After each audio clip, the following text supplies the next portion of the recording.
ആകാശവാണി. നമസ്കാരം. പ്രത്യേക വാർത്താ ബുള്ളറ്റിൻ വായിക്കുന്നത് ശ്യാമ. ദാദാസാഹിബ് ഫാൽക്കെ പുരസ്കാരം രാഷ്ട്രപതി ദ്രൌപദി മുർമുവിൽ നിന്നും ഏറ്റുവാങ്ങി മലയാളത്തിന്റെ അഭിമാന താരം മോഹൻലാൽ. ന്യൂഡൽഹിയിലെ വിജ്ഞാൻ ഭവനിൽ നടന്ന 71ാമത് ദേശീയ ചലച്ചിത്ര അവാർഡ് വിതരണ ചടങ്ങിലാണ് രാഷ്ട്രപതി പുരസ്കാരം സമ്മാനിച്ചത്. ദാദാസാഹിബ് ഫാൽക്കെ പുരസ്കാരം മലയാള സിനിമയ്ക്ക് സമർപ്പിക്കുന്നതായി പുരസ്കാരം ഏറ്റുവാങ്ങിയ മോഹൻലാൽ പറഞ്ഞു. പുരസ്കാര നേട്ടത്തിൽ രാഷ്ട്രപതി ദ്രൌപദി മുർമുവും കേന്ദ്രമന്ത്രി അശ്വിനി വൈഷ്ണവും മോഹൻലാലിനെ അഭിനന്ദിച്ചു. മികച്ച നടനുള്ള ദേശീയ പുരസ്കാരം ഷാരൂഖ് ഖാനും വിക്രാന്ത് മാസിയും മികച്ച നടിക്കുള്ള പുരസ്കാരം റാണി മുഖർജിയും ചടങ്ങിൽ ഏറ്റുവാങ്ങി. മലയാള സിനിമയ്ക്ക് 5 പുരസ്കാരങ്ങളാണ് ലഭിച്ചത്. മികച്ച സഹനടനുള്ള പുരസ്കാരം വിജയരാഘവനും സഹനടിക്കുള്ള അവാർഡ് ഉർവശിക്കും രാഷ്ട്രപതി സമ്മാനിച്ചു. മികച്ച മലയാള ചിത്രത്തിനുള്ള പുരസ്കാരം ഉള്ളൊഴുക്കിന്റെ സംവിധായകൻ ക്രിസ്റ്റോ ടോമി ഏറ്റുവാങ്ങി. മികച്ച എഡിറ്റിംഗിനുള്ള അവാർഡ് മിഥുൻ മുരളിക്കും നോൺ ഫീച്ചർ സിനിമാ വിഭാഗത്തിൽ MK രാംദാസിനും പുരസ്കാരം സമ്മാനിച്ചു. മൊറോക്കോയിലെ ടാറ്റ അഡ്വാൻസ്ഡ് സിസ്റ്റംസ് ലിമിറ്റഡിന്റെ പ്രതിരോധ നിർമ്മാണ സംവിധാനം രാജ്യരക്ഷാമന്ത്രി രാജ്നാഥ് സിംഗും മൊറോക്കോ പ്രതിരോധ മന്ത്രിയും ചേർന്ന് ഉദ്ഘാടനം ചെയ്തു. TASL നിർമ്മിക്കുന്ന വാഹനങ്ങൾ അടുത്ത മാസം റോയൽ മൊറോക്കൻ സേനയ്ക്ക് കൈമാറുമെന്ന് ശ്രീ രാജ്നാഥ് സിംഗ് പറഞ്ഞു. ദീപാവലി ഛഠ് ഉത്സവങ്ങളോടനുബന്ധിച്ച് 12,000 പ്രത്യേക ട്രെയിനുകൾ സർവീസ് നടത്തുമെന്ന് റെയിൽവേ മന്ത്രി അശ്വിനി വൈഷ്ണവ്.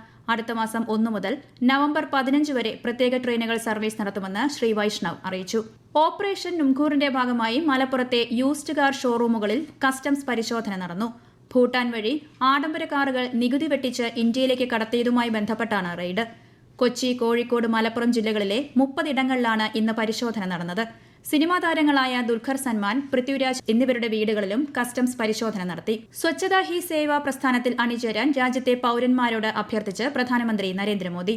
രാജ്യത്തെ ദശലക്ഷക്കണക്കിന് ജനങ്ങളെ ശുചീകരണ പ്രവർത്തനങ്ങളുടെ ഭാഗമാക്കുകയാണ് 15 ദിവസം നീളുന്ന പ്രചാരണത്തിലൂടെ ലക്ഷ്യമിടുന്നത്.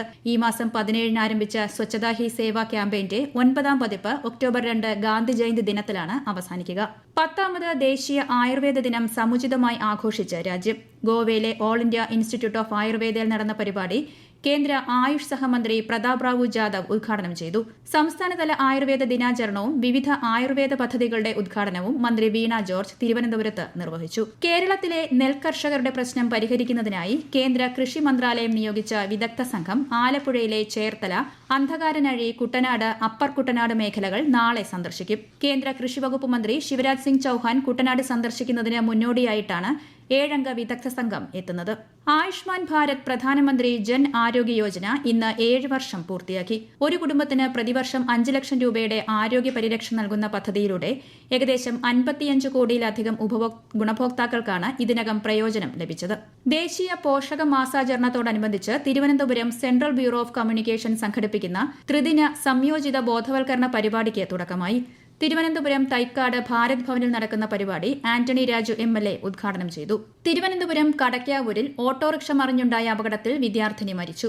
അഞ്ചുതെങ്ങ് കായിക്കര സ്വദേശി 11 വയസ്സുകാരി സഖിയാണ് മരിച്ചത്. അപകടത്തിൽ സഖിയുടെ അച്ഛനും അമ്മയ്ക്കും ഉൾപ്പെടെ 3ഓളം പേർക്ക് പരിക്കേറ്റു. തെരുവ് നായകൾ ഓട്ടോറിക്ഷയുടെ കുറുകെ ചാടിയതാണ് അപകട കാരണം. വിഖ്യാത അമ്പയർ ഹരോൾഡ് ഡിക്കി ബേർഡ് ഇംഗ്ലണ്ടിൽ അന്തരിച്ചു. 92 വയസ്സായിരുന്നു. യോർക്ക്ഷയർ ക്രിക്കറ്റ് ക്ലബ്ബാണ് മരണവിവരം സ്ഥിരീകരിച്ചത്. 66 ടെസ്റ്റിലും 76 ഏകദിനത്തിലും 7 വനിതാ ഏകദിനത്തിലും അമ്പയറായിരുന്നു. 93 ഫസ്റ്റ് ക്ലാസ് മത്സരങ്ങളിൽ കളിച്ചിട്ടുണ്ട്. ഏഷ്യ കപ്പ് ക്രിക്കറ്റിൽ ഇന്ന് ശ്രീലങ്കയ്ക്കെതിരെ പാകിസ്ഥാൻ ബൌളിംഗ് തിരഞ്ഞെടുത്തു. അബുദാബി ഷെയ്ഖ് സയ്യിദ് സ്റ്റേഡിയത്തിലാണ് മത്സരം. ഒടുവിൽ വിവരം കിട്ടുമ്പോൾ ശ്രീലങ്ക 7 ഓവറിൽ 3 വിക്കറ്റ് നഷ്ടത്തിൽ 58 റൺസ് എടുത്തിട്ടുണ്ട്. നാളെയാണ് ഇന്ത്യ ബംഗ്ലാദേശ് പോരാട്ടം. നിലവിൽ ഗ്രൂപ്പ് എയിൽ 6 പോയിന്റുമായി 1ാം സ്ഥാനത്താണ് ഇന്ത്യ.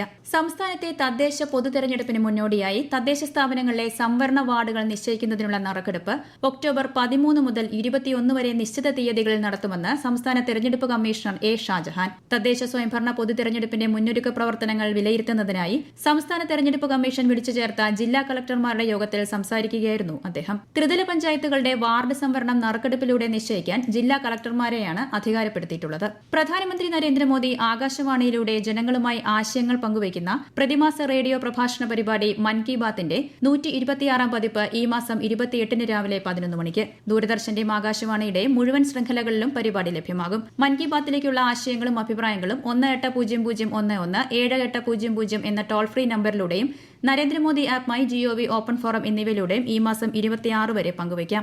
പ്രത്യേക വാർത്താ ബുള്ളറ്റിൻ കഴിഞ്ഞു. അടുത്ത വാർത്താ പ്രക്ഷേപണം നാളെ രാവിലെ 6:45-ന്.